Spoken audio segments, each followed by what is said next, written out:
Hi ನಮಸ್ತೆ ಎಲ್ರಿಗೂ ಹೇಗಿದ್ದೀರಾ? ವೆಲ್ಕಮ್ ಟು ಮಾಹಿತಿ ಯೂಟ್ಯೂಬ್ ಚಾನಲ್. ಮಾಹಿತಿ ಯೂಟ್ಯೂಬ್ ಚಾನಲ್ನ ಮತ್ತೊಂದು ವಿಡಿಯೋಗೆ ಸ್ವಾಗತ. ನಾನಿವತ್ತು ನಿಮಗೆ ತಿಳಿಸೋಕೆ ಬಂದಿರೋ ವಿಷಯ ಏನಪ್ಪ ಅಂದರೆ, ಶ್ರೀ ಪರಾಭವ ನಾಮ ಸಂವತ್ಸರದಲ್ಲಿ ಕರ್ಕಾಟಕ ರಾಶಿಗೆ ಸೇರಿದ ವ್ಯಕ್ತಿಗಳಿಗೆ ಗ್ರಹ ಗೋಚಾರ ಫಲಿತಾಂಶ ಹೇಗಿರಲಿದೆ? ಈ ಸಮಯದಲ್ಲಿ ಕರ್ಕಾಟಕ ರಾಶಿಯವರ ಮೇಲೆ ಗ್ರಹಗಳ ಪ್ರಭಾವದಿಂದಾಗಿ ಆರೋಗ್ಯ, ಉದ್ಯೋಗ, ಕುಟುಂಬ, ವ್ಯಾಪಾರ ಹಾಗೆ ಇನ್ನಿತರ ಕ್ಷೇತ್ರಗಳಲ್ಲಿ ಏನೆಲ್ಲ ಬದಲಾವಣೆ ಆಗಲಿದೆ, ಯಾವುದರಲ್ಲಿ ಶುಭ ಯಾವುದರಲ್ಲಿ ಅಶುಭ ಫಲಿತಾಂಶಗಳು ಸಿಗಲಿದೆ, ಹಾಗೆ ಈ ಯುಗಾದಿ ವರ್ಷದಲ್ಲಿ ಅಂದರೆ ಈ ಹೊಸ ವರ್ಷವು ಕರ್ಕಾಟಕ ರಾಶಿಯವರಿಗೆ ಅದೃಷ್ಟಶಾಲಿಯಾಗಿದೆಯೇ ಅಥವಾ ಒಂದಿಷ್ಟು ಸಮಸ್ಯೆಯನ್ನು ತರಲಿದೆಯೇ ಎಂಬುದನ್ನು ಇವತ್ತಿನ ವಿಡಿಯೋದಲ್ಲಿ ವಿವರವಾಗಿ ತಿಳಿಯೋಣ. ಅದಕ್ಕಿಂತ ಮುಂಚೆ ಯಾರೇನೂ ಚಾನಲ್ಗೆ ಸಬ್ಸ್ಕ್ರೈಬ್ ಮಾಡಿಕೊಂಡಿಲ್ಲ, ಚಾನಲ್ಗೆ ಸಬ್ಸ್ಕ್ರೈಬ್ ಮಾಡ್ಕೊಳ್ಳಿ. ವಿಡಿಯೋಗೊಂದು ಲೈಕ್ ಮಾಡೋದನ್ನ ಮರ್ತಿದ್ರೆ ವಿಡಿಯೋಗೊಂದು ಲೈಕ್ ಮಾಡಿ. ಹಾಗೆ ಈ ವಿಡಿಯೋನ ನಿಮ್ಮ ಕುಟುಂಬದವರಿಗೆ, ಸ್ನೇಹಿತರಿಗೆ ಮತ್ತು ಕರ್ಕಾಟಕ ರಾಶಿಗೆ ಸೇರಿದ ವ್ಯಕ್ತಿಗಳಿಗೆ ಶೇರ್ ಮಾಡಿ. ಹಾಗೆ ಇದರ ಜೊತೆಗೆ ಇವತ್ತಿನ ವಿಡಿಯೋ ಕಮೆಂಟ್ ಬಾಕ್ಸಲ್ಲಿ ಓಂ ಗುರುದೇವಾಯ ನಮಃ, ಮಹಾಲಕ್ಷ್ಮಿಯೇ ನಮಃ ಎಂಬ ಕಮೆಂಟ್ ಮಾಡಿ. ಇಂದು ಪಂಚಾಂಗದ ಪ್ರಕಾರ ಹೊಸ ವರ್ಷವು 2026 ಮಾರ್ಚ್ 19ರಂದು ಪ್ರಾರಂಭವಾಗಲಿದೆ. ಯುಗಾದಿ 2026 ಪಂಚಾಂಗದಲ್ಲಿ ಶ್ರೀ ಪರಾಭವ ನಾಮ ಸಂವತ್ಸರದ ಆರಂಭವನ್ನು ಸೂಚಿಸಲಾಗಿದೆ. ಆದ್ದರಿಂದ ಈ ಇಂದು ಹೊಸ ವರ್ಷವು ಕರ್ಕಾಟಕ ರಾಶಿಯಲ್ಲಿ ಜನಿಸಿರುವವರಿಗೆ ಹೇಗಿರಲಿದೆ? ನಿಮ್ಮ ಜೀವನದಲ್ಲಿ ಬದಲಾವಣೆಗಳು ಆಗುವುದೇ ಅಥವಾ ಯಾವ ರೀತಿಯ ಬದಲಾವಣೆಗೆ ಯಾವ ಸಮಯದಲ್ಲಿ ನೀವು ಎಚ್ಚರಿಕೆ ನಿರ್ಧಾರಗಳನ್ನು ತೆಗೆದುಕೊಳ್ಳಬೇಕು ಎಂಬುದನ್ನು ಈಗ ನೋಡೋಣ. ಮೊದಲಿಗೆ ಗ್ರಹ ಸಂಚಾರದ ಬಗ್ಗೆ ತಿಳಿಯೋಣ. ತದಾದ ನಂತರ ಗ್ರಹ ಸಂಚಾರದ ಪರಿಣಾಮ ನಿಮ್ಮ ಜೀವನದಲ್ಲಿ ಏನೆಲ್ಲ ಬದಲಾವಣೆಯನ್ನು ತರಬಹುದು ಎಂದು ತಿಳಿಯೋಣ. ಕರ್ಕಾಟಕ ರಾಶಿಯವರಿಗೆ ಈ ಹೊಸ ಸಂವತ್ಸರವು ಹೊಸ ಪರಿವರ್ತನೆಯ ಸಮಯವಾಗಿರಲಿದೆ. ಕಷ್ಟದ ದಿನಗಳು ಕಳೆದು ದೈವ ಕೃಪೆ ಸಿಗುವ ಸಮಯ ಇದಾಗಿತ್ತು. ಶುಭ ಸುದ್ದಿ ಏನೆಂದರೆ, ನಿಮ್ಮ ಕಷ್ಟದ ಅಷ್ಟಮ ಶನಿಯ ಕಾಟ ಈಗ ಮುಗಿದಿದೆ. ಇದು ನಿಮಗೆ ದೊಡ್ಡ ನೆಮ್ಮದಿ ನೀಡುವ ಸಮಯವಾಗಿದೆ. ಆದರೆ ಈಗ ಅಷ್ಟಮ ರಾಹುವಿನ ಸರದಿ 8ನೇ ಮನೆಯಲ್ಲಿ ರಾಹು, ಇದು ಸ್ವಲ್ಪ ಆತಂಕ ಮತ್ತು ಹಠಾತ್ ಬದಲಾವಣೆಗಳನ್ನು ತರಬಹುದು. ಆದರೆ ಹೆದರಬೇಡಿ, ಈ ಸಮಯದಲ್ಲಿ ಒಂದು ಅದ್ಭುತ ರಕ್ಷಾ ಕವಚವನ್ನು ನೀವು ಪಡೆಯಲಿದ್ದೀರಿ. ಜೂನ್ನಿಂದ ಅಕ್ಟೋಬರ್ವರೆಗೂ ಗುರು ನಿಮ್ಮ ರಾಶಿಯಲ್ಲಿ ಅಂದರೆ 1ನೇ ಮನೆಯಲ್ಲಿ ಉಚ್ಚನಾಗಿರುತ್ತಾನೆ. ಇದು ಪ್ರಬಲವಾದ ಹಂಸ ಮಹಾಪುರುಷ ಯೋಗವನ್ನು ಸೃಷ್ಟಿಸುತ್ತದೆ. ಇದು ನಿಮಗೆ ನಿಜವಾದ ದೈವ ರಕ್ಷದಂತೆ ಕೆಲಸ ಮಾಡಲಿದೆ. ಹಾಗಾದರೆ ಗ್ರಹ ಸಂಚಾರದ ಪರಿಣಾಮ ಹೇಗಿರಲಿದೆ ಎಂದು ಈಗ ತಿಳಿಯೋಣ. ಮೊದಲಿಗೆ ನಾವು ನೋಡೋಣ ಶನಿಯ ಸಂಚಾರದ ಪರಿಣಾಮ ಹೇಗಿರಲಿದೆ ಎಂದು. ಶನಿಯು ಈ ಸಮಯದಲ್ಲಿ ನಿಮ್ಮ 9ನೇ ಮನೆಯಾದ ಮೀನ ರಾಶಿಯಲ್ಲಿ ಅಂದರೆ ಭಾಗ್ಯದ ಸ್ಥಾನದಲ್ಲಿ ಈ ಸಮಯದಲ್ಲಿ ತನ್ನ ಸಂಚಾರವನ್ನು ಮಾಡಲಿದ್ದಾನೆ. ಅಷ್ಟಮ ಶನಿಯ ಸಂಕಷ್ಟಗಳ ನಂತರ ಈ ಸ್ಥಾನವು ನಿಮ್ಮ ಅದೃಷ್ಟ, ಆತ್ಮವಿಶ್ವಾಸ ಹಾಗೆ ಮುಂದಿನ ಜೀವನದ ದಿಕ್ಕನ್ನು ಸರಿಪಡಿಸಿಕೊಳ್ಳಲು ಸಹಾಯ ಮಾಡುತ್ತದೆ. ಇದು ಧಾರ್ಮಿಕ ಕಾರ್ಯಗಳಿಗೆ, ಗುರು ಹಿರಿಯರ ಸೇವೆಗೆ ಮತ್ತು ಭವಿಷ್ಯದ ಯೋಜನೆಗಳಿಗೆ ಏಳಿ ಮಾಡಿಸಿದ ಸಮಯವಾಗಿರಲಿದೆ. ಇದು ನಿಮಗೆ ಒಂದು ದೀರ್ಘಕಾಲದ ಕತ್ತಲೆಯಿಂದ ಬೆಳಕಿನೆಡೆಗೆ ಬರುವಂತೆ ಭಾಸವಾಗುತ್ತದೆ. ಇನ್ನು ಮುಖ್ಯ ಸವಾಲು ಎಂದರೆ ರಾಹು ಕುಂಭರಾಶಿಯಲ್ಲಿ ತನ್ನ ಸಂಚಾರವನ್ನು ಮಾಡುತ್ತಿರುವುದು. ಇದು ಅಷ್ಟಮ ರಾಹುವಿಗೆ ಕಾರಣವಾಗಲಿದೆ.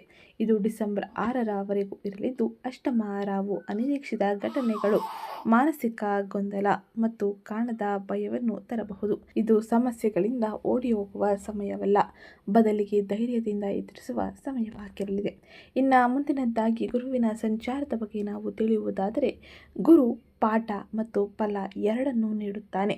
ಈ ಪ್ರಸ್ತುತ ಸಮಯದಲ್ಲಿ ಗುರು ಮಿಥುನ ರಾಶಿಯಲ್ಲಿ ತನ್ನ ಸಂಚಾರವನ್ನು ಮಾಡಲಿದ್ದಾನೆ. ಜೂನ್ 1ರವರೆಗೂ ಗುರು 12ನೇ ಮನೆಯಲ್ಲಿ ತನ್ನ ಸಂಚಾರವನ್ನು ಮಾಡುವುದರಿಂದಾಗಿ ಇದು ವ್ಯಯ ಗುರುವಾಗಿ ಕೆಲಸ ಮಾಡಲಿದೆ. ಆರೋಗ್ಯ, ವಿದೇಶಿ ಪ್ರಯಾಣ ಅಥವಾ ಶುಭ ಕಾರ್ಯಗಳಿಗೆ ಖರ್ಚು ಹೆಚ್ಚಾಗಬಹುದು. ಆದರೆ ಅಸಲಿ ಮ್ಯಾಜಿಕ್ ಎಂದರೆ ಜೂನ್ 2, 2026ರಂದು ಆರಂಭವಾಗಲಿದೆ.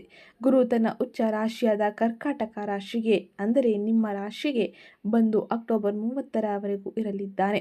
ಇದು ಕರ್ಕಾಟಕ ರಾಶಿಯವರಿಗೆ ಶಕ್ತಿಶಾಲಿ ಹಂಸ ಯೋಗವನ್ನು ನೀಡುತ್ತದೆ. ಇದು ಬುದ್ಧಿವಂತಿಕೆ, ಮನ್ನಣೆ ಮತ್ತು ರಕ್ಷಣೆಯನ್ನು ನೀಡುತ್ತದೆ. ಇನ್ನು ಅಕ್ಟೋಬರ್ 31ರ ನಂತರ ಗುರು ಸಿಂಹ ರಾಶಿಗೆ ಅಂದರೆ ನಿಮ್ಮ 2ನೇ ಮನೆಗೆ ತನ್ನ ಸಂಚಾರವನ್ನು ಮಾಡುವುದರಿಂದಾಗಿ ಇದು ಆರ್ಥಿಕ ಪರಿಸ್ಥಿತಿ ಮತ್ತು ಕೌಟುಂಬಿಕ ನೆಮ್ಮದಿಯನ್ನು ಸುಧಾರಿಸುತ್ತದೆ.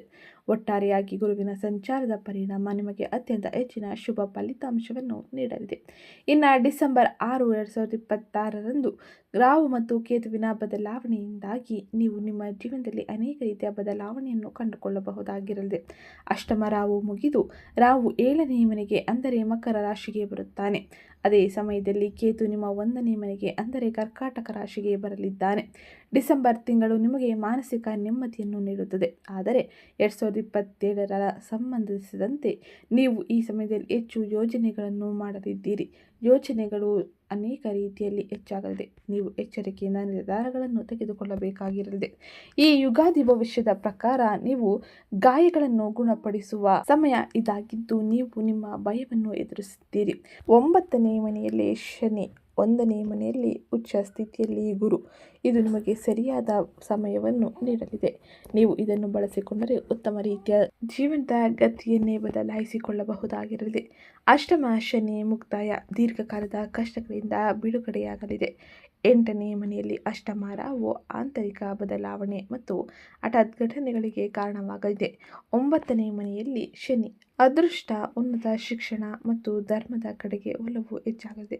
ಹಂಸಯೋಗ ಜೂನ್ ನಿಂದ ಅಕ್ಟೋಬರ್ವರೆಗೂ ದೈವ ರಕ್ಷಣೆ, ಆರೋಗ್ಯ ಸುಧಾರಣೆ, ಆತ್ಮವಿಶ್ವಾಸ ಹೆಚ್ಚಾಗಲಿದೆ. ಅಕ್ಟೋಬರ್ ನಂತರ ಗುರು 2ನೇ ಮನೆಗೆ ತನ್ನ ಸಂಚಾರವನ್ನು ಮಾಡುವುದರಿಂದಾಗಿ ಆರ್ಥಿಕ ಸುಧಾರಣೆ, ಕೌಟುಂಬಿಕ ನೆಮ್ಮದಿ ಆರಂಭವಾಗಲಿದೆ. ಇದು ಗ್ರಹ ಸಂಚಾರದಿಂದಾಗಿ ಪ್ರಮುಖವಾಗಿ ನೀವು ನೋಡುವ ಬದಲಾವಣೆಯಾಗಿದ್ದು, ಇನ್ನು ಈ ಸಮಯದಲ್ಲಿ ಕರ್ಕಾಟಕ ರಾಶಿಗೆ ಸೇರಿದ ವ್ಯಕ್ತಿಗಳು ತಮ್ಮ ಜೀವನದ ವೃತ್ತಿ ಮತ್ತು ವ್ಯವಹಾರಗಳಿಗೆ ಸಂಬಂಧಿಸಿದಂತೆ ಏನೆಲ್ಲ ಬದಲಾವಣೆಯನ್ನು ನಿರೀಕ್ಷಿಸಬಹುದು ಎಂದು ಈಗ ತಿಳಿಯೋಣ. ಜೀವನದಲ್ಲಿ ಏರಿಳಿತಗಳಿಂದ ಕೂಡಿದ ಸಮಯ ಇದಾಗಿದ್ದು, ಇಂದು ಹೊಸ ವರ್ಷದ ಆರಂಭದ ತಿಂಗಳಲ್ಲಿ ವೃತ್ತಿಯಲ್ಲಿ ಸಾಕಷ್ಟು ಏರಿಳಿತಗಳನ್ನು ಹೊಂದಬೇಕಾಗಿ ಬರಬಹುದು. ಮುಂದಿನದ್ದಾಗಿ ಅದೃಷ್ಟದಲ್ಲಿ ಹೆಚ್ಚಳ. ಶನಿ ದೇವನು ಕಟಕ ರಾಶಿಯ 9ನೇ ಭಾವದಲ್ಲಿ ಸಂಚರಿಸುವುದರಿಂದಾಗಿ 2026ರಲ್ಲಿ ಕಟಕ ರಾಶಿಗೆ ಸೇರಿದ ಜನರು ಅದೃಷ್ಟದಲ್ಲಿ ಹೆಚ್ಚಳವನ್ನು ನೋಡಲಿದ್ದಾರೆ. ಸಾಕಷ್ಟು ಹೆಚ್ಚಳವಾಗಲಿದೆ. ಅವರ ಅದೃಷ್ಟ ಪಡೆದಿದ್ದೆಲ್ಲ ಶುಭವಾಗಲಿದೆ. ನೀವು ಮುಟ್ಟಿದ್ದೆಲ್ಲ ಚಿನ್ನವಾಗಲಿದೆ. ಹಂಸಯೋಗ ಕಟಕ ರಾಶಿಗೆ ಸೇರಿದ ಜನರಿಗೆ ಜಾತಕದಲ್ಲಿ ಹಂಸಯೋಗವು ನಿರ್ಮಾಣವಾಗಲಿದೆ. ಇದು ವ್ಯಾಪಾರ ಮತ್ತು ವೃತ್ತಿಪರ ಜೀವನದಲ್ಲಿ ಗೌರವ, ಖ್ಯಾತಿ ಮತ್ತು ಪ್ರತಿಷ್ಠೆಯನ್ನು ಹೆಚ್ಚಿಸಬಹುದು. 2026ರ ಇಂದು ಹೊಸ ವರ್ಷದ ಕಟಕ ರಾಶಿಗೆ ಸೇರಿದ ಜನರು ಉದ್ಯೋಗದಲ್ಲಿ ಪ್ರಮುಖ ಲಾಭವನ್ನು ಗಳಿಸಲಿದ್ದಾರೆ. ಕಟಕ ರಾಶಿಗೆ ಸೇರಿದ ಜನರಿಗೆ ಈ ಸಮಯದಲ್ಲಿ ಅತ್ಯಂತ ಹೆಚ್ಚಿನ ಶುಭದಾಯಕ ಫಲಿತಾಂಶಗಳು ಪ್ರತಿ ಕ್ಷೇತ್ರದಲ್ಲೂ ಕೂಡ ಸಿಗಲಿದೆ. ಶನಿ 9ನೇ ಮನೆಯಲ್ಲಿ ಇರುವುದರಿಂದಾಗಿ ನೀವು ಈ ಸಮಯದಲ್ಲಿ ಅತ್ಯಂತ ಹೆಚ್ಚಿನ ಶುಭ ಫಲಿತಾಂಶಗಳನ್ನು ಶನಿದೇವನಿಂದಾಗಿ ಪಡೆಯಬಹುದು. ಅಷ್ಟಮ ಶನಿ ಮುಗಿದಿರುವುದರಿಂದಾಗಿ ಕೆರಿಯರ್ನಲ್ಲಿ ಇದ್ದ ಅಡೆತಡೆಗಳು ಮತ್ತು ಮಂದಗತಿ ಈಗ ನಿವಾರಣೆಗೊಳ್ಳಲಿದೆ. ಈ ಸಮಯದಲ್ಲಿ 11ನೇ ಮತ್ತು 3ನೇ ಮನೆ ಅಂದರೆ ಲಾಭ ಮತ್ತು ಪ್ರಯತ್ನ ಮತ್ತು 6ನೇ ಮನೆ ಸ್ಪರ್ಧೆ ಮನೆಯನ್ನು ನೋಡುತ್ತಿರುವ ಶನಿಯಿಂದಾಗಿ ನೀವು ಕಷ್ಟಪಟ್ಟು ಕೆಲಸ ಮಾಡಲು ಸಿದ್ಧರಿರುತ್ತೀರಿ. ಹಾಗೆ ನೀತಿಯಿಂದ ನಡೆಯುತ್ತೀರಿ. ನಿಮ್ಮ ವೃತ್ತಿ ಜೀವನದಲ್ಲಿ ಸ್ಥಿರವಾದ ಬೆಳವಣಿಗೆಯನ್ನು ಕಾಣಲಿದ್ದೀರಿ. ಇನ್ನು ಜೂನ್ 2ರಿಂದ ಅಕ್ಟೋಬರ್ 30ರವರೆಗೂ ಈ ಸಮಯದಲ್ಲಿ ಉದ್ಯೋಗಕ್ಕೆ ತುಂಬ ಒಳ್ಳೆಯದಾಗಿರಲಿದೆ. 1ನೇ ಮನೆಯಲ್ಲಿ ಉಚ್ಚ ಗುರು ಇರುವುದರಿಂದಾಗಿ ನಿಮ್ಮ ಆತ್ಮವಿಶ್ವಾಸ ಹೆಚ್ಚಾಗಲಿದೆ. ಜನ ನಿಮ್ಮನ್ನು ಗುರುತಿಸುತ್ತಾರೆ. ನಿಮ್ಮ ಬುದ್ಧಿವಂತಿಕೆಗೆ ಬೆಲೆ ಸಿಗುವ ಸಮಯ ಇದಾಗಿರಲಿದೆ. ಗುರುವಿನ ದೃಷ್ಟಿ 5ನೇ ಮತ್ತು 7ನೇ ಮನೆಯಲ್ಲಿ ಇರುವುದರಿಂದಾಗಿ ಹೊಸ ಐಡಿಯಾಗಳು, ಸಹೋದ್ಯೋಗಿಗಳ ಬೆಂಬಲ ಸಿಗಲಿದೆ. ಅನೇಕರಿಗೆ ಈ ಸಮಯದಲ್ಲಿ ಬಡ್ತಿ ಅಥವಾ ಹೊಸ ಜವಾಬ್ದಾರಿಗಳು ಕೂಡ ಸಿಗಬಹುದಾಗಿರಲಿದೆ. ಹಾಗೆ ಇದೇ ಸಮಯದಲ್ಲಿ ನೀವು ಅಷ್ಟಮ ರಾಹುವಿನ ಸಮಸ್ಯೆಯನ್ನು ಎದುರಿಸಬೇಕಾದ ಸಂದರ್ಭ ಎದುರಾಗಲಿದೆ. ಇದು ಆಫೀಸ್ನಲ್ಲಿ ಹಠಾತ್ ಬದಲಾವಣೆಗಳು, ಬಾಸ್ ಬದಲಾಗುವ ಸಾಧ್ಯತೆ ಇರಲಿದೆ. ಗುಪ್ತ ರಾಜಕೀಯ ಅಥವಾ ಕೆಲಸ ಕಳೆದುಕೊಳ್ಳುವ ಭಯವನ್ನು ಕೂಡ ತರಬಹುದು. ಇದಕ್ಕೆ ಉತ್ತಮ ಪರಿಹಾರವೇನೆಂದರೆ ಕಚೇರಿಯ ಗಾಸಿಪ್ಗಳಿಂದ ದೂರವಿರುವುದು, ಹಾಗೆ ಕೆಲಸವನ್ನು ಅಚ್ಚುಕಟ್ಟಾಗಿ ಮಾಡುವುದು ಉತ್ತಮವಾಗಿರಲಿದೆ. ಗುರುವಿನ ಅನುಗ್ರಹ ನಿಮಗೆ ಒಂದು ರಕ್ಷಾ ಕವಚದಂತೆ ಕೆಲಸ ಮಾಡಲಿದೆ. ಇದರಿಂದಾಗಿ ಅತ್ಯಂತ ಹೆಚ್ಚಿನ ಶುಭ ಫಲಿತಾಂಶಗಳನ್ನು ಕೂಡ ನೀವು ಪಡೆಯಬಹುದು. ಇನ್ನು ಸಾಮಾನ್ಯ ಉದ್ಯೋಗಿಗಳು ಈ ಸಮಯದಲ್ಲಿ ರಿಪೇರಿ ಅಥವಾ ಮರು ನಿರ್ಮಾಣವನ್ನು ಮಾಡಲಿದ್ದಾರೆ. ಇಷ್ಟು ದಿನ ಪಟ್ಟ ಕಷ್ಟಗಳು ಈಗ ಕಡಿಮೆಯಾಗುತ್ತದೆ. 9ನೇ ಮನೆಯ ಶನಿ ಒಬ್ಬ ಕಟ್ಟುನಿಟ್ಟಾದ ಬಾಸ್ ಅಥವಾ ಮಾರ್ಗದರ್ಶಕರನ್ನು ತರುತ್ತಾನೆ. ಅವರು ಶಿಸ್ತನ್ನು ಬಯಸುತ್ತಾರೆ. ನಿಮ್ಮ ಬೆಳವಣಿಗೆಗೆ ಇದು ಸಹಕಾರಿಯಾಗಿರಲಿದೆ. ಜೂನ್ ಅಕ್ಟೋಬರ್ ನಡುವೆ ನಿಮ್ಮ ಪ್ರಾಮಾಣಿಕ ಪ್ರಯತ್ನಕ್ಕೆ ತಕ್ಕ ಪ್ರತಿಫಲ ಖಂಡಿತವಾಗಿಯೂ ಸಿಗಲಿದೆ. ಇನ್ನು ಉದ್ಯೋಗ ಫ್ರೀಲಾನ್ಸ್ನಲ್ಲಿ ಕೆಲಸ ಮಾಡುವ ಉದ್ಯೋಗಸ್ಥರಿಗೆ ಈ ಸಮಯದಲ್ಲಿ ತಮ್ಮ ಕೆಲಸದ ವಿಧಾನವನ್ನು ಸರಿಪಡಿಸಿಕೊಳ್ಳಲು ಅನೇಕ ರೀತಿಯ ಅವಕಾಶಗಳು ಸಿಗಲಿದೆ. ಶನಿ ನಿಮಗೆ ಗಟ್ಟಿ ಬುನಾದಿಯನ್ನು ಹಾಕುತ್ತಾನೆ. ಅಗ್ರಿಮೆಂಟ್ಗಳು, ನೈತಿಕ ವ್ಯವಹಾರ ಮತ್ತು ದೀರ್ಘಕಾಲದ ಕ್ಲೈಂಟ್ಗಳೊಂದಿಗೆ ಅತ್ಯಂತ ಹೆಚ್ಚಿನ ಶುಭ ಫಲಿತಾಂಶಗಳನ್ನು ವ್ಯವಹಾರಗಳನ್ನು ನೀವು ಪಡೆಯಲಿದ್ದೀರಿ.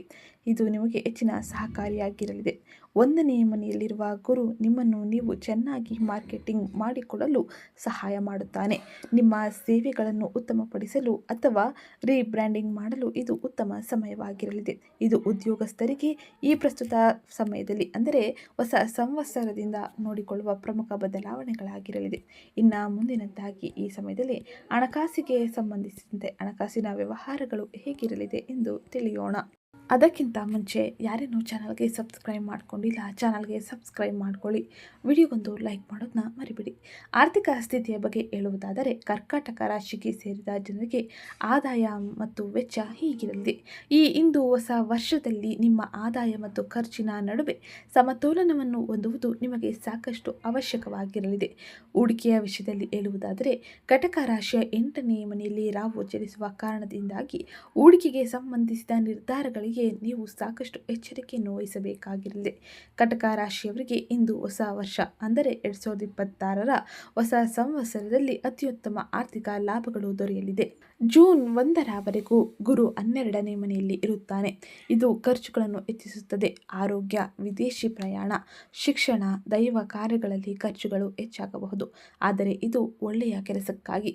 ಈ ಸಮಯದಲ್ಲಿ ನೀವು ಅತ್ಯಂತ ಹೆಚ್ಚಿನ ಆತ್ಮವಿಶ್ವಾಸವನ್ನು ಹಾಗೆ ಆಂತರಿಕ ಬದಲಾವಣೆಯನ್ನು ಕಾಣಲು ಸಹಕಾರಿಯಾಗಿರಲಿದೆ. ಜೊತೆಗೆ 2ನೇ ಮನೆಯಲ್ಲಿ ಕೇತು ಡಿಸೆಂಬರ್ 6ರವರೆಗೂ ತನ್ನ ಸಂಚಾರವನ್ನು ಮಾಡುವುದರಿಂದಾಗಿ ಹಣದ ಬಗ್ಗೆ ಅನಾಸಕ್ತಿ ಅಥವಾ ಎಷ್ಟೇ ದುಡಿದರೂ ಸಾಲುತ್ತಿಲ್ಲ ಎಂಬ ಭಾವನೆ ಬರಬಹುದು. ಲೆಕ್ಕಪತ್ರಗಳನ್ನು ಸರಿಯಾಗಿ ಇಟ್ಟುಕೊಳ್ಳುವುದು ಮತ್ತು ಅನಗತ್ಯ ಆಡಂಬರಗಳ ಖರ್ಚನ್ನು ನಿಲ್ಲಿಸುವುದು ಅತ್ಯವಶ್ಯಕವಾಗಿರಲಿದೆ. ಇನ್ನು ಅಷ್ಟಮ ರಾಹುವಿನ ಸಂಚಾರದ ಪರಿಣಾಮವಾಗಿ ಹಠಾತ್ ಲಾಭಗಳು ಅಂದರೆ ಇನ್ಶೂರೆನ್ಸ್ ಹಣ, ಪಿತ್ರಾರ್ಜಿತ ಆಸ್ತಿ ಬರಬಹುದು. ಹಠಾತ್ ಖರ್ಚುಗಳನ್ನು ನೀವು ಈ ಸಮಯದಲ್ಲಿ ತಡೆಯುವುದು ಬಹು ಮುಖ್ಯವಾಗಿರಲಿದೆ. ಈ ಸಮಯದಲ್ಲಿ ಜೂಜಾಟ, ಬೆಟ್ಟಿಂಗ್ ಅಥವಾ ರಿಸ್ಕ್ ಇರುವ ಸಾಲಗಳನ್ನು ಮಾಡಬೇಡಿ. ಇನ್ಶೂರೆನ್ಸ್, ಎಮರ್ಜೆನ್ಸಿ ಫಂಡ್ ಮೇಲೆ ಗಮನ ನೀಡಿ. ಅಕ್ಟೋಬರ್ 31ರ ನಂತರದಲ್ಲಿ ಗುರು ಸಿಂಹ ರಾಶಿಗೆ ಅಂದರೆ ನಿಮ್ಮ 2ನೇ ಮನೆಗೆ ಬಂದಾಗ ಆರ್ಥಿಕ ಪರಿಸ್ಥಿತಿ ಸುಧಾರಿಸಲು ಆರಂಭಿಸುತ್ತದೆ. ಆದಾಯ ಸ್ಥಿರವಾಗಿರಲಿದೆ, ಉಳಿತಾಯ ಹೆಚ್ಚಾಗಲಿದೆ. ಇದು ನಿಮಗೆ 2027ರ ಯುಗಾದಿಯ ತನಕ ಇರಲಿದೆ. ಇದು ನಿಮಗೆ ಉತ್ತಮ ಮುನ್ಸೂಚನೆಯಾಗಿರಲಿದೆ. ಇನ್ನು ಆರೋಗ್ಯದ ವಿಷಯಕ್ಕೆ ಬಂದರೆ ಆರೋಗ್ಯದ ವಿಷಯದಲ್ಲಿ ಮಿಶ್ರ ಫಲಿತಾಂಶವು ಕರ್ಕಾಟಕ ರಾಶಿಯವರಿಗೆ ಸಿಗಲಿದೆ. ಆರೋಗ್ಯದ ದೃಷ್ಟಿಯಿಂದ ಈ ವರ್ಷ ನಿಮಗೆ ಮಿಶ್ರ ಫಲಿತಾಂಶ ಸಿಗಲಿದ್ದು, ಕರ್ಕಾಟಕ ರಾಶಿಯ 8ನೇ ಮನೆಯಲ್ಲಿ ರಾಹು ಚಲಿಸುವ ಕಾರಣದಿಂದಾಗಿ ಆರೋಗ್ಯ ಸಮಸ್ಯೆಗಳಿಗೆ ಇದು ಕಾರಣವಾಗಬಹುದು. ಆದ್ದರಿಂದ ನಿಮ್ಮ ಜೀವನ ಶೈಲಿ ಮತ್ತು ಆಹಾರದ ಬಗ್ಗೆ ವಿಶೇಷವಾಗಿ ಗಮನ ಹರಿಸಿ. ಆರೋಗ್ಯದ ದೃಷ್ಟಿಯಿಂದ ಜೀರ್ಣಕ್ರಿಯೆ, ಎದೆ ನೋವು ಎದುರಾಗಬಹುದು. ಮಾನಸಿಕ ಒತ್ತಡದ ಸಮಸ್ಯೆ ಕಾಣಲಿದೆ. ಇನ್ನು ಕರ್ಕಾಟಕ ರಾಶಿಯವರಿಗೆ ಈ ವರ್ಷದಲ್ಲಿ ರಾಹು ಪ್ರಭಾವದಿಂದಾಗಿ ಕೆಲವು ಆರೋಗ್ಯ ಸಂಬಂಧಿತ ಸಮಸ್ಯೆಗಳು ಎದುರಾಗಬೇಕಾಗಿ ಬರಬಹುದು. ಆದ್ದರಿಂದ ಈ ಅವಧಿಯಲ್ಲಿ ನಿಮ್ಮ ಆರೋಗ್ಯದ ಬಗ್ಗೆ ವಿಶೇಷ ಗಮನವನ್ನು ನೀಡುವುದು ಬಹು ಮುಖ್ಯವಾಗಿರಲಿದೆ. ಇನ್ನು ಈ ಸಮಯದಲ್ಲಿ 12ನೇ ಮನೆಯಲ್ಲಿ ಗುರು ಇರುವುದರಿಂದಾಗಿ ಆಸ್ಪತ್ರೆ ಖರ್ಚುಗಳು ಬರಬಹುದು. ಆದರೆ ನೀವು ಸರಿಯಾದ ಚಿಕಿತ್ಸೆ ಪಡೆದರೆ ಗುಣಮುಖರಾಗಲಿದ್ದೀರಿ. ಜೂನ್ 2ರಿಂದ ಅಕ್ಟೋಬರ್ 30ರವರೆಗೂ ಪರಿಸ್ಥಿತಿ ಸುಧಾರಿಸಲಿದೆ. 1ನೇ ಮನೆಯಲ್ಲಿ ಉಚ್ಚ ಗುರು ಅಂಶ ಯೋಗವನ್ನು ಸೃಷ್ಟಿಸಲಿದ್ದಾನೆ. ಇದು ನಿಮಗೆ ರಕ್ಷಾ ಕವಚದಂತೆ ಕೆಲಸ ಮಾಡಲಿದೆ. ರೋಗ ನಿರೋಧಕ ಶಕ್ತಿ ಹೆಚ್ಚಾಗುತ್ತದೆ. ಮನಸ್ಸು ಶಾಂತವಾಗಿರುತ್ತದೆ. ಚಿಕಿತ್ಸೆಗಳು ಫಲ ನೀಡುತ್ತದೆ. ಈ ಸಮಯದಲ್ಲಿ ಯೋಗ, ಪ್ರಾಣಾಯಾಮ ಮತ್ತು ಒಳ್ಳೆಯ ಆಹಾರ ಪದ್ಧತಿಯನ್ನು ರೂಢಿಸಿಕೊಳ್ಳುವುದು ಬಹು ಮುಖ್ಯವಾಗಿರಲಿದೆ. ಇನ್ನು ಎಚ್ಚರಿಕೆ ವಹಿಸಬೇಕಾದ ಸಮಯವೆಂದರೆ ಸೆಪ್ಟೆಂಬರ್ 18ರಿಂದ ನವೆಂಬರ್ 12ರವರೆಗೂ ಕುಜ ನಿಮ್ಮ ರಾಶಿಯಲ್ಲಿ ತನ್ನ ಸಂಚಾರವನ್ನು ಮಾಡಲಿದ್ದಾನೆ. ನೀಚನಾಗಿರುತ್ತಾನೆ. ಈ ಸಮಯದಲ್ಲಿ ದೇಹದಲ್ಲಿ ಉಷ್ಣತೆ, ರಕ್ತದೊತ್ತಡ ಅಥವಾ ಸಣ್ಣ ಪುಟ್ಟ ಗಾಯಗಳು ಆಗುವ ಸಾಧ್ಯತೆ ಇರಲಿದೆ. ಡ್ರೈವಿಂಗ್ ಮಾಡುವಾಗ ಮತ್ತು ಕೋಪದ ವಿಷಯದಲ್ಲಿ ಎಚ್ಚರಿಕೆಯನ್ನು ವಹಿಸುವುದು ಬಹು ಮುಖ್ಯವಾಗಿರಲಿದೆ. ಇದು ಕರ್ಕಾಟಕ ರಾಶಿಯವರು ಹೊಸ ಸಂವತ್ಸರದಲ್ಲಿ ಪ್ರಮುಖವಾಗಿ ನೋಡುವ ಬದಲಾವಣೆಯಾಗಿದ್ದು, ಇನ್ನು ಮುಂದಿನದ್ದಾಗಿ ಕುಟುಂಬ ಮತ್ತು ದಾಂಪತ್ಯ ಜೀವನದಲ್ಲಿ ಗುರುವಿನ ಪ್ರಭಾವ ಹೇಗಿರಲಿದೆ ಎಂದು ತಿಳಿಯೋಣ. ಹಾಗೆ ಈ ಸಮಯದಲ್ಲಿ ಯಾವ ಸಂಬಂಧಗಳಲ್ಲಿ ಎಚ್ಚರಿಕೆಯನ್ನು ವಹಿಸಬೇಕು ಎಂಬುದನ್ನು ವಿವರವಾಗಿ ನೋಡೋಣ. ಅದಕ್ಕಿಂತ ಮುಂಚೆ ಯಾರೇನು ಚಾನಲ್ಗೆ ಸಬ್ಸ್ಕ್ರೈಬ್ ಮಾಡಿಕೊಂಡಿಲ್ಲ, ಚಾನಲ್ಗೆ ಸಬ್ಸ್ಕ್ರೈಬ್ ಮಾಡ್ಕೊಳ್ಳಿ, ವಿಡಿಯೋಗೊಂದು ಲೈಕ್ ಮಾಡೋದನ್ನ ಮರಿಬೇಡಿ. 2026ರ ಯುಗಾದಿ ಹೊಸ ಸಂವತ್ಸರದ ಪ್ರಕಾರ ಕಟಕ ರಾಶಿಗೆ ಸೇರಿದ ವ್ಯಕ್ತಿಗಳಿಗೆ ಕೌಟುಂಬಿಕ ಜೀವನ ಮಿಶ್ರ ಫಲಿತಾಂಶವನ್ನು ನೀಡಲಿದೆ. 2ನೇ ಮನೆಯಲ್ಲಿ ಕೇತು ಡಿಸೆಂಬರ್ 6ರವರೆಗೂ ಇರುವುದರಿಂದಾಗಿ ಕುಟುಂಬ ಸದಸ್ಯರೊಂದಿಗೆ ಮಾತುಕತೆಗಳು ಕಡಿಮೆಯಾಗಬಹುದು ಅಥವಾ ತಪ್ಪು ತಿಳುವಳಿಕೆ ಉಂಟಾಗಬಹುದು. ಕೆಲವೊಮ್ಮೆ ನೀವೇ ಒಂಟಿಯಾಗಿರಲು ಬಯಸಬಹುದು ಅಥವಾ ಕಟುವಾದ ಮಾತುಗಳನ್ನು ನೀವು ಆಡಬಹುದು. ಕೌಟುಂಬಿಕ ವಿಷಯದಲ್ಲಿ ಒಂದು ಒಳ್ಳೆಯ ಸಮಯವನ್ನು ನೀವು ನೋಡುವುದಾದರೆ ಜೂನ್ 2ರಿಂದ ಅಕ್ಟೋಬರ್ 30ರವರೆಗೂ ನೋಡಬಹುದಾಗಿರಲಿದೆ. 1ನೇ ಮನೆಯಲ್ಲಿ ಉಚ್ಚ ಗುರು ಇರುವುದರಿಂದಾಗಿ ಅವನ ದೃಷ್ಟಿ 5ನೇ ಅಂದರೆ ಮಕ್ಕಳ ವಿಷಯದಲ್ಲಿ ಮತ್ತು 7ನೇ ಮನೆ ಅಂದರೆ ಜೀವನ ಸಂಗಾತಿಯ ಮನೆಗಳ ಮೇಲೆ ಇರುತ್ತದೆ. ಮದುವೆಯಾಗದವರಿಗೆ ಮದುವೆ ಯೋಗ, ದಂಪತಿಗಳ ನಡುವೆ ಅತ್ಯಂತ ಹೆಚ್ಚಿನ ಶುಭ ಫಲಿತಾಂಶ ಅಂದರೆ ಶುಭ ಸಂಬಂಧ ಉಂಟಾಗಲಿದೆ. ದಂಪತಿಗಳಿಗೆ ಸಂತಾನ ಭಾಗ್ಯ, ಮಕ್ಕಳಿಂದ ಸಿಹಿ ಸುದ್ದಿ ಸಿಗುವ ಸಾಧ್ಯತೆ ಇರಲಿದೆ. ಸಂಬಂಧಗಳನ್ನು ಸರಿಪಡಿಸಿಕೊಳ್ಳಲು ಇದು ಸುವರ್ಣ ಅವಕಾಶಗಳನ್ನು ನೀಡಲಿದೆ. ಡಿಸೆಂಬರ್ 6ರಂದು 2ನೇ ಮನೆಯಿಂದ 1ನೇ ಮನೆಗೆ ಕೇತು ತನ್ನ ಸಂಚಾರವನ್ನು ಮಾಡಿದಾಗ ಕುಟುಂಬದಲ್ಲಿನ ಅಂತರ ಕಡಿಮೆಯಾಗುತ್ತದೆ. ಮಾತುಕತೆ ಸುಗಮವಾಗಲಿದೆ. ಆದರೆ ನೀವು ವೈಯಕ್ತಿಕವಾಗಿ ಕುಟುಂಬದಲ್ಲಿ ಆಧ್ಯಾತ್ಮಿಕವಾಗಿ ನೀವು ಹೆಚ್ಚಿನ ಭಾಗವಹಿಕೆಯನ್ನು ನೀಡಬೇಕಾಗಿರಲಿದೆ.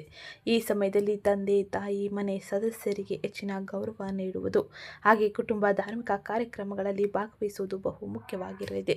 ಇದು ಕರ್ಕಾಟಕ ರಾಶಿಯವರು ಪ್ರಮುಖವಾಗಿ ಕುಟುಂಬ ಜೀವನದಲ್ಲಿ ನೋಡುವ ಬದಲಾವಣೆಗಳಾಗಿದ್ದು, ಇನ್ನು ಮುಂದಿನದ್ದಾಗಿ 2026ರ ಹೊಸ ಸಂವತ್ಸರದಲ್ಲಿ ವಿದ್ಯಾರ್ಥಿಗಳ ಜೀವನ ಹೇಗೆಲ್ಲ ಬದಲಾವಣೆಯನ್ನು ಪಡೆಯಲಿದೆ ಎಂದು ತಿಳಿಯೋಣ. 2026ರ ಹೊಸ ಸಂವತ್ಸರದ ಆರಂಭವು ಕರ್ಕಾಟಕ ರಾಶಿಗೆ ಸೇರಿದ ವಿದ್ಯಾರ್ಥಿಗಳಿಗೆ, ವಿಶೇಷವಾಗಿ ಉನ್ನತ ಶಿಕ್ಷಣ ಮತ್ತು ರಿಸರ್ಚ್ ಮಾಡುವವರಿಗೆ ಅದ್ಭುತವಾಗಿರಲಿದೆ.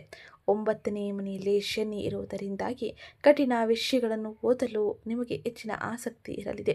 ಈ ಸಮಯದಲ್ಲಿ ನಿಮ್ಮ ಏಕಾಗ್ರತೆ ಮತ್ತು ಶಿಸ್ತು ಅತ್ಯಂತ ಹೆಚ್ಚಿನ ಶುಭದಾಯಕವಾಗಿರಲಿದೆ. ವಿಶೇಷವಾಗಿ ಜೂನ್ 2ರಿಂದ ಅಕ್ಟೋಬರ್ 30ರವರೆಗೂ 1ನೇ ಮನೆಯಲ್ಲಿ ಉಚ್ಚ ಗುರುವಿನ ಸಂಚಾರದಿಂದಾಗಿ ಶುಭ ಫಲಿತಾಂಶಗಳನ್ನು ನಿರೀಕ್ಷಿಸಬಹುದು. ಈ ಸಮಯದಲ್ಲಿ ಗುರು ನಿಮ್ಮ 5ನೇ ಮತ್ತು 9ನೇ ಮನೆಗಳನ್ನು ನೋಡುತ್ತಿದ್ದಾನೆ. ಪರೀಕ್ಷೆಗಳಲ್ಲಿ ಯಶಸ್ಸು, ಅಡ್ಮಿಷನ್ ಮತ್ತು ಸ್ಕಾಲರ್ಶಿಪ್ ಪಡೆಯುವುದಕ್ಕೆ ಇದು ಉತ್ತಮ ಸಮಯವಾಗಿರಲಿದೆ. ಗುರುಗಳ ಮಾರ್ಗದರ್ಶನ ನಿಮಗೆ ಅತ್ಯಂತ ಶುಭದಾಯಕವಾಗಿರಲಿದೆ. 8ನೇ ಮನೆಯ ರಾಹುವಿನಿಂದಾಗಿ ಸೈಕಾಲಜಿ, ಡೇಟಾ ಸೈನ್ಸ್, ಜ್ಯೋತಿಷ್ಯ, ರಿಸರ್ಚ್ ಹಾಗೆ ನಿಗೂಢ ವಿಷಯಗಳಲ್ಲಿ ಆಸಕ್ತಿ ಮೂಡಲಿದೆ. ಈ ಕ್ಷೇತ್ರದಲ್ಲಿ ನೀವು ಹೆಚ್ಚು ಆಸಕ್ತಿಯನ್ನು ಹೊಂದಲಿದ್ದೀರಿ. ಅದೇ ವಿಷಯದಲ್ಲಿ ನೀವು ಮಿಂಚಬಹುದಾಗಿರಲಿದೆ. ಇನ್ನು ಮುಂದಿನದ್ದಾಗಿ ಸ್ವ ಉದ್ಯೋಗ ವ್ಯಾಪಾರವನ್ನು ಮಾಡುತ್ತಿರುವ ಕರ್ಕಾಟಕ ರಾಶಿಗೆ ಸೇರಿದ ವ್ಯಕ್ತಿಗಳಿಗೆ ಈ ಸಮಯ ಹೇಗಿರಲಿದೆ ಎಂದು ನೋಡೋಣ. ವ್ಯಾಪಾರಸ್ಥರಿಗೆ ಇದು ಮಿಶ್ರ ಫಲಿತಾಂಶವನ್ನು ನೀಡುವ ಸಮಯವಾಗಿರಲಿದೆ. ಒಂದಿಷ್ಟು ಎಚ್ಚರಿಕೆಯನ್ನು ವಹಿಸಬೇಕಾದ ಸಮಯ ಇದಾಗಿದ್ದು, 8ನೇ ಮನೆಯಲ್ಲಿ ರಾಹು ಇರುವುದರಿಂದಾಗಿ ವ್ಯಾಪಾರಿಗಳಿಗೆ ಸಾಲ, ತೆರಿಗೆ, ಗುಪ್ತ ಶತ್ರುಗಳು ಮತ್ತು ಪಾಲುದಾರರ ನಂಬಿಕೆಯ ವಿಷಯಗಳಲ್ಲಿ ಬಹಳ ಜಾಗರೂಕರಾಗಿ ಇರಬೇಕಾಗಿರಲಿದೆ. ನಿಯಮಗಳು ಅಥವಾ ಬಿಸಿನೆಸ್ ಪಾಲಿಸಿಗಳಲ್ಲಿ ಹಠಾತ್ ಬದಲಾವಣೆಗಳು ಆಗಬಹುದು. ಅದೇ ಸಮಯದಲ್ಲಿ ಜೂನ್ 2ರಿಂದ ಅಕ್ಟೋಬರ್ 30ರವರೆಗೂ ಗುರು ನಿಮಗೆ ರಕ್ಷಾ ಕವಚದಂತೆ ಕೆಲಸ ಮಾಡಲಿದ್ದಾನೆ. 1ನೇ ಮನೆಯ ಉಚ್ಚ ಗುರು 7ನೇ ಮನೆಯ ಪಾಲುದಾರರು 11ನೇ ಮನೆ ಲಾಭದ ಮನೆಯನ್ನು ನೋಡುತ್ತಾನೆ. ಇದರಿಂದಾಗಿ ನೀವು ಸರಿಯಾದ ನಿರ್ಧಾರಗಳನ್ನು ತೆಗೆದುಕೊಳ್ಳಲಿದ್ದೀರಿ.